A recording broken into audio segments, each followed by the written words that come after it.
orang berebut trayek gemuk, ya. Sementara trayek yang kurus itu peminatnya sangat sedikit.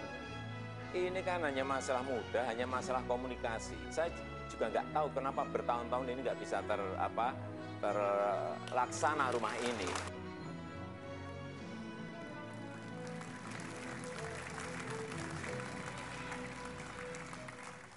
Terima kasih Anda terus di Jakarta Memilih The Final Round. Tadi itu adalah cuplikan bagaimana kedua kandidat menjawab pertanyaan-pertanyaan pada segmen sebelumnya. Persoalan transportasi. Persoalan transportasi, dan pada segmen ini Tommy kita akan fokus pada masalah banjir dan pemukiman. Sebelumnya dalam berbagai kesempatan kedua kandidat sudah sempat mengutarakan apa pencapaian dan juga apa program yang akan mereka lakukan jika mereka terpilih. Kita simak sama-sama cuplikan pernyataannya. Memang cukup banyak titik-titik genangan di Jakarta ini, ya. Jumlahnya 123, ya. Yang sekarang secara bertahap berhasil kita kurangi. Titik genangan ini ada kaitannya dengan penyumbatan, ada kaitannya dengan dimensi daripada saluran-saluran air yang terlalu kecil yang harus kita rubah, ya. Kemudian ada juga kaitannya dengan untuk perilaku masyarakat. Kalau banjir, titik banjir itu lebih signifikan. Karena kita memberikan prioritas memang kepada titik-titik banjir tersebut. Yang awalnya berupa 78 titik serius. Sekarang tinggal 60. Apa yang mau diperbaiki? Harus ada sebuah redesign total. Harus ada sebuah keberanian. Bagaimana memulai pembangunan kota ini dimulai dari kampung. Kampung yang tidak punya ruang terbuka hijau harus punya. Kampung yang nggak punya ruang-ruang publik harus punya. Kampung yang drainasenya nggak baik, perbaiki drainasnya.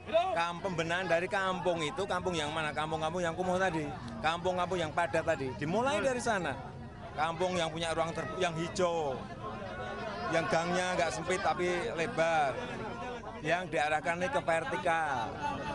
Tapi masyarakat juga harus mau ditata. Ya, itu tadi cuplikan pernyataan kedua kandidat. Kita akan fokus masuk ke persoalan banjir dan pemukiman. Dan yang akan mendapatkan kesempatan pertama untuk menjawab adalah kandidat nomor urut 3, Joko Widodo. Pak Jokowi, kalau Anda melihat di layar, yang saat ini sedang ditampilkan adalah betapa sesungguhnya masalah utama pemukiman adalah belum terpenuhinya kebutuhan perumahan bagi masyarakat yang berpenghasilan rendah dan masih adanya pemukiman kumuh yang tersebar di seluruh wilayah Jakarta, seperti terlihat pada data berikut ini. Ya, pertanyaan untuk Anda, Pak Joko. Dalam kampanye, Anda kerap menyebut akan memulai pembangunan dari kampung, menyediakan kampung susun, kampung deret di bantaran kali, hingga membangun superblok dengan prioritas lokasi yang dekat dengan transportasi makro. Pak Jokowi, itu bukan hal yang sederhana karena Anda akan terbentur pada masalah pembebasan lahan, masalah kepemilikan, relokasi penduduk, belum lagi fasilitas keuangan. Pertanyaan pertama, konkretnya Anda akan membangun superblok di mana kalau kemudian masalah utamanya adalah pembebasan lahan? 4 menit dari sekarang. Masalah pendekatan kepada masyarakat itu adalah spesialisasi saya. Baik yang namanya pendekatan kelompok, yang namanya pendekatan individu, itu sudah kami lakukan waktu saya memindahkan ribuan PKL dari sebuah tempat ke tempat yang lain di Kota Solo. Oleh sebab itu di sini pun saya juga sudah berbicara dalam sampel-sampel yang ada. Saya berikan contoh di Bukit Duri. Di Bukit Duri itu tidak harus direlokasi ke tempat yang jauh dari sana. Karena apa? Penduduk yang ada di situ itu bekerjanya dekat dari tempat tinggal. Oleh sebab itu, waktu saya berbicara dengan komunitas yang ada di sana, ada 870 kakak yang telah berbicara dengan saya, mereka sebenarnya mau digeser. Bukan digusur, digeser. Digeser kemana, Pak Joko? Digeser 10 sampai 15 meter dari tempat yang ada. Kemudian tempat yang ada itu, artinya kanan kiri.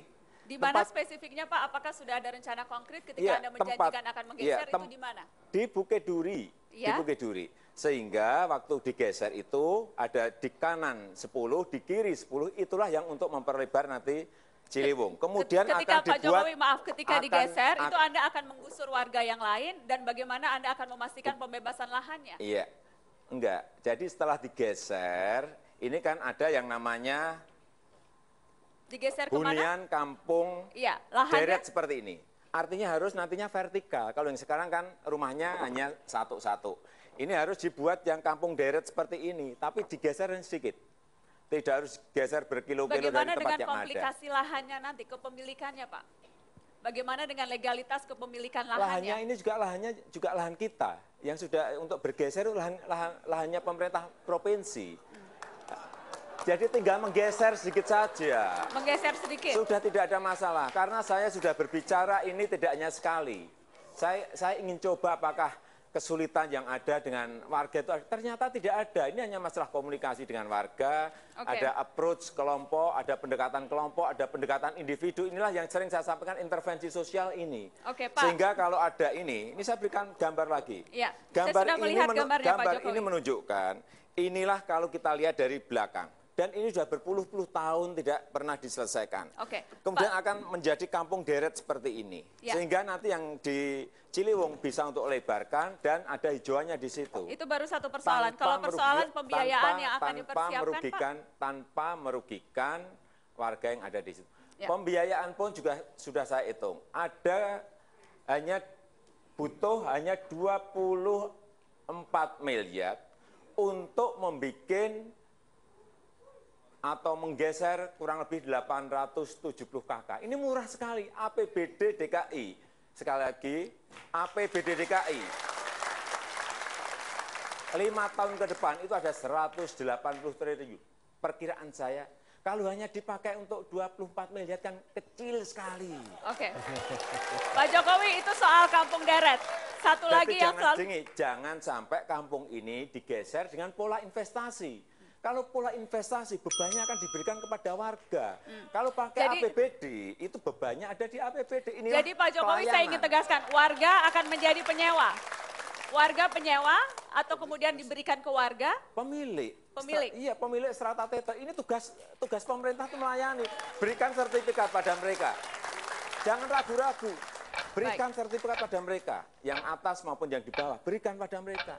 Dengan pembiayaan 24 miliar yang Anda hitung tadi. Iya. Jadi bisa mendapatkan berapa Tetapi banyak, Pak? yang menggarap nanti warga, bukan kontraktor. Baik.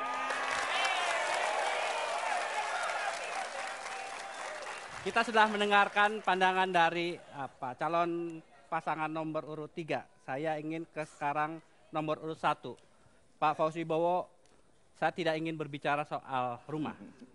Yang lebih menarik adalah munculnya wilayah kumuh padat penduduk di Jakarta menimbulkan persoalan polusi, sanitasi, dan ketersediaan air. Ya. Saya ingin secara spesifik berbicara mengenai ketersediaan air, Pak. Ada 2 perusahaan air minum di Jakarta mengatakan kemampuan mereka hanya bisa 54% dari kebutuhan rakyat. Yang menjadi pertanyaan adalah apa langkah yang selama ini Pak Fauzi Bowo sudah lakukan dan apa yang hasil nyata yang sudah dicapai untuk memperbaiki kebutuhan rakyat berkaitan dengan soal air bersih. 4 menit dari sekarang, Pak. Yang pertama saya ingin menjelaskan bahwa permasalahan Jakarta itu tidak sesederhana seperti yang kita dengar. Ya. Yang jelas, andai kata Anda memiliki uang segunung pun, ya, tidak akan bisa menyelesaikan masalah Jakarta dalam sekejap. Ya. Bicara masalah air, sumber air Jakarta itu sekarang baru dari Jatiluhur, dari gunung. Ya. Kita akan menyiapkan sumber air yang lebih berkesinambungan. Sementara ini kita meningkatkan efisiensi dari perusahaan-perusahaan operator tersebut. Karena kontrak yang terikat dan mengikat tadi. Sementara itu juga kita sudah mengambil inisiatif untuk membangun penjernihan air baru di Jatiluhur. Dengan dana kurang lebih 4 triliun. Bukan 24 miliar, ya, yang akan kemudian kita pipa secara langsung, masukkan dalam pipa untuk didistribusikan di Jakarta. Tapi ini pun tidak akan memadai untuk menjamin sumber air baku Jakarta masa panjang. Dalam 5 tahun akan berapa yang tercover, Pak, kebutuhan yang jelas, masyarakat? Proyek ini akan selesai dalam 3 tahun, dan dengan demikian akan ada penambahan kapasitas 9 meter kubik per detik, air bersih, bukan lagi air baku, air bersih, melalui pipa dari Jatiluhur tersebut. Perhitungan Yang ingin Bapak saya akan berapa tekankan, persen, Pak, yang akan warga akan mendapat kebutuhan air bersih? sebagian tidak seluruhnya sudah pasti. Tapi yang jelas penyediaan air bersih ini akan memacu juga para operator untuk meningkatkan kapasitasnya, kapasitas distribusinya. Yang sekarang selalu menunggu ketersediaan air baku. Ya. Kemudian yang lebih penting lagi adalah penyiapan kebutuhan air baku jangka panjang. Sekarang seluruh air yang melalui 13 sungai itu, air tawar melalui 13 sungai, dia mengalir ke laut begitu saja, tanpa dimanfaatkan. Nah, dengan rencana ke depan, kami akan membangun tanggul di pantai utara Jakarta, di Teluk Jakarta, sehingga air bersih, air tawar tadi tidak begitu saja hilang ke laut. Apakah itu akan dilakukan pada saat Bapak memimpin 5 tahun ke depan? Saya akan mulai karena tanggul itu juga dibutuhkan untuk kepentingan lain. Kepentingan lain adalah mengamankan pantai utara Jakarta dari prediksi rob yang besar yang akan terjadi pada tahun 2025. Itu harus dimulai pada tahun 2015. Ya, jadi awalnya, dan saya tidak berpikir hanya untuk masa jabatan saya, karena kota Jakarta itu membutuhkan orang yang berpikir untuk jangka panjang juga untuk masa depannya. Ya. Pak Fauzi Bowo, ada menarik lagi Pak Fauzi Bowo. Berkaitan persoalan air ini, ya, kebanyakan kelompok masyarakat bawah tidak dapat akses air bersih itu. Bagaimana Bapak menjamin untuk 5 tahun ke depan kelompok masyarakat bawah punya akses? Perhatian utama kita berikan untuk masyarakat yang tidak mampu. Pak Tommy yang saya hormati, coba tolong berkunjung ke misalnya rumah susun di rumah susun nelayan, ya, di Muara Angke. Mereka sudah dapat tap water. Kebetulan tadi malam saya sholat di sana, sore saya sholat di sana. Dan airnya itu masih berfungsi dengan baik. Begitu juga di Kalibaru. Ini bukan sekedar bicara, tapi kalau mau perlu tempat persisnya saya antar nanti Anda ke sana. Mereka gratis, ya, atau ada harus bayar Pak Fauzi Bowo? Mereka bagaimana? Gratis atau tetap bayar? Apa? Mereka dapat gratis atau tetap harus bayar? Oh, tetap harus bayar. Tapi tarifnya kan kita tahu. Di dalam tarif air minum itu keberpihakan kepada masyarakat. Ya. Keberpihakan kepada masyarakat yang tidak mampu itu jelas terlihat. Jadi keberpihakan kepada yang tidak mampu telah jelas terlihat.